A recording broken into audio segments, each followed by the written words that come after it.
show. Let me see.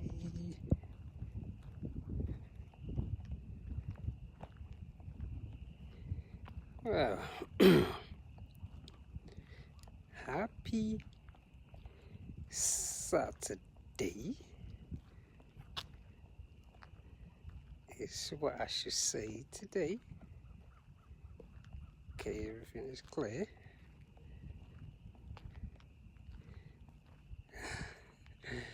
That's what I should say today. Happy Saturday.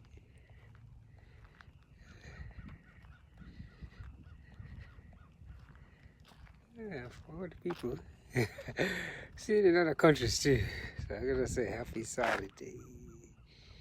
Let me make sure I got everybody. Yeah. Okay.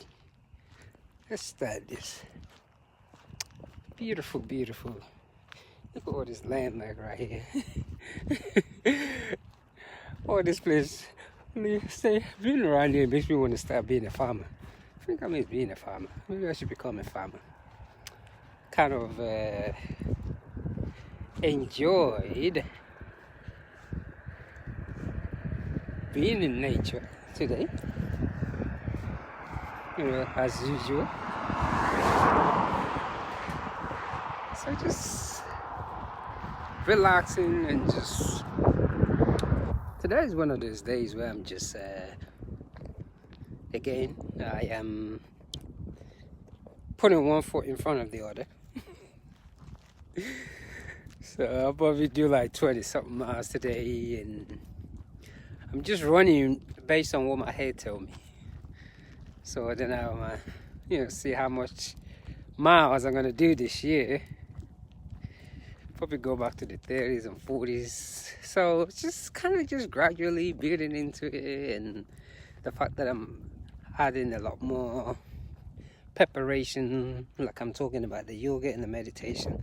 I've always done that, but now I'm trying to build the upper body and doing all those things. And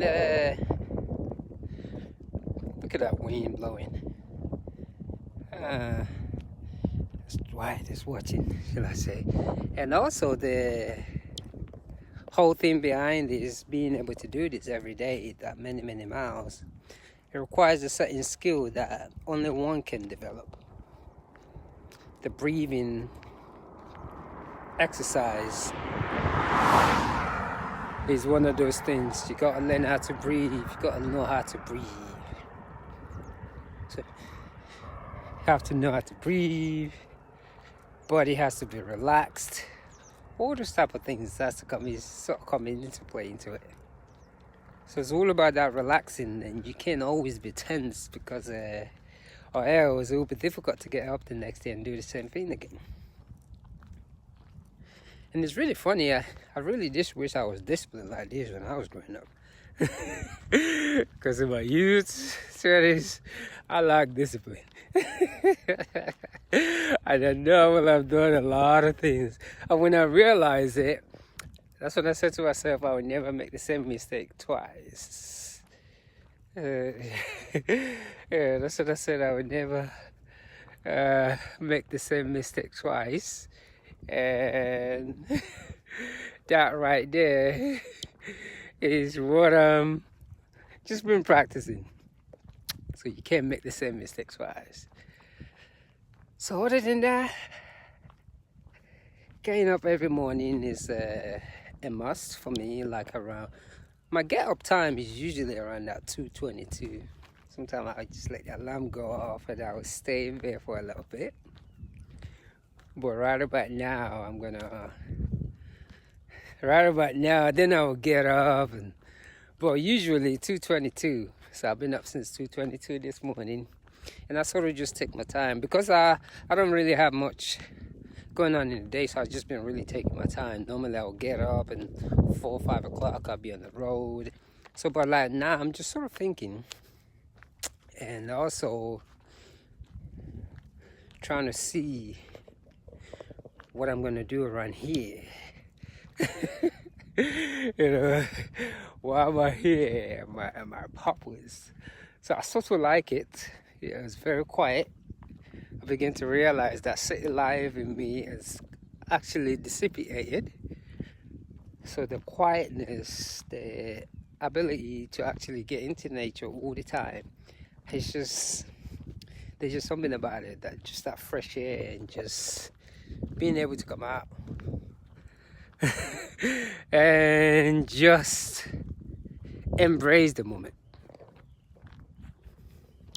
I don't have much on my mind this morning, except I'm just in the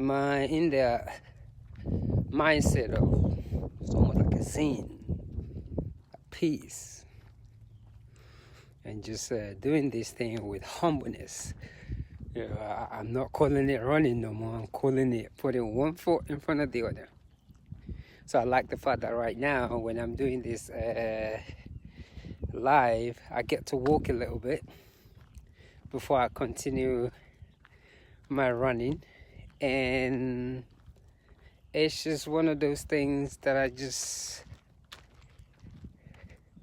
enjoy doing. I got to be in the fresh air. I got to just sort of think about a lot of things and clear my head even more. Absolutely beautiful being in nature. It's wonderful. There is just something to it. So it's soothing to the soul. It's like I get to speak to the gods. And I just love it. I get to speak to the gods.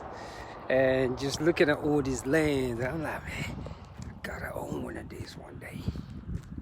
Absolutely amazing. The farming life. You know, how the farmers.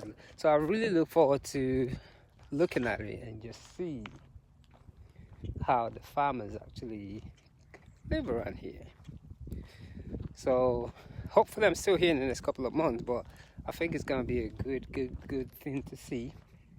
And it also allows one to think, because a lot of times in our life we go through stages where everything is just at a standstill, and if you're not creative in your mind, you can lose it. But when you are creative and you have something that you're passionate about, when things are not moving forward according to the way our ego wants to, or the way society wants to, that's the time to really tap into what you're passionate about. Sometimes that thing that you're passionate about, you might have to do it for a very, very long time to actually understand where your next move is. I think a lot of time, because we put so much time on things, we lack patience, and especially this thing called age. And a lot of it is all coming from a fear of dying, because when you're afraid, you put time on everything. You think you have to do things at a certain age, at a certain age. But when you begin to really study hard and read different spiritual texts, you realize life is always about learning. Look at that beautiful thing. You are able to stay on your own course. And one thing I can say is I am at peace. It doesn't matter what condition I'm in, I am at peace. Now that I can just vouch about, and I can literally say with a smile, I regret nothing. I look forward to getting up every morning. I am at peace. That one, I gotta say. So last year, I think I did over 6,000 miles. I want to see how many miles I want to get in this year. And yeah, we'll see how it goes. Another beautiful day.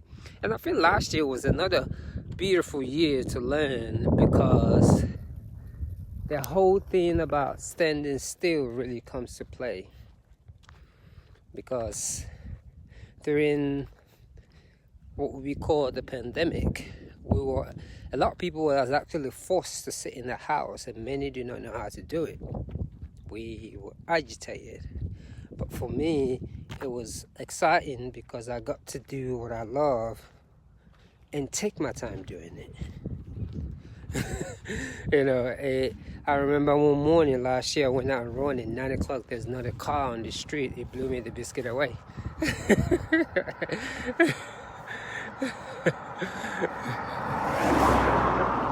really did blow me away. But it's just one of those things, one of those preparation. And my lifestyle too, to a lot of people, it's just very strange because I'm just in my head, I'm comfortable, and I let life pull me to where my direction is. Unlike before, I'll be going crazy. I'll be going, yeah. But now I've allowed life to just take me to where it wants to take me. Sometimes it can be a little, a little dangerous, because you lose a lot of friends when you begin to do that, especially when you begin to listen to your own instinct, your inner being. A lot of people would disappear from you because right there you become what you call crazy. But stay on course. Listen to your instinct. It'll guide you to what you need to do. And I can say that. Listen to your instinct. It'll guide you. So pretty much this is probably what I'm going to quote about today, to listen to my instinct. And I've done that for years now, and I do not regret it. One of the hard part of listening to your instinct is when your instinct say walk away from your marriage. Now that can be a difficult one. It's like, let your marriage go. That can be a difficult one. Hey dog, how you doing? That can be a difficult. Man, I miss those dogs barking Atlanta. I got 2 dogs barking at me right here. Look at these beautiful dogs right here. So that can be a hard one, that walk away from certain things. It's just so hard to let go. But in the end, once you do that, you find that peace. It is painful at the beginning, but sometimes one has to let go of those things. So other than that, let me hurry up and finish this easy 20-something miles. As you can see, when I come out here, I just cannot help looking around. I just absorb nature, and that's just a lot of prayer and meditation on my feet all day long, just observing it and just letting it drive me through. So I'm gonna say happy Saturday. I'm just I'm looking around like I saw a ghost. Happy Saturday, and I'm gonna say one love, and let me put my feet to use.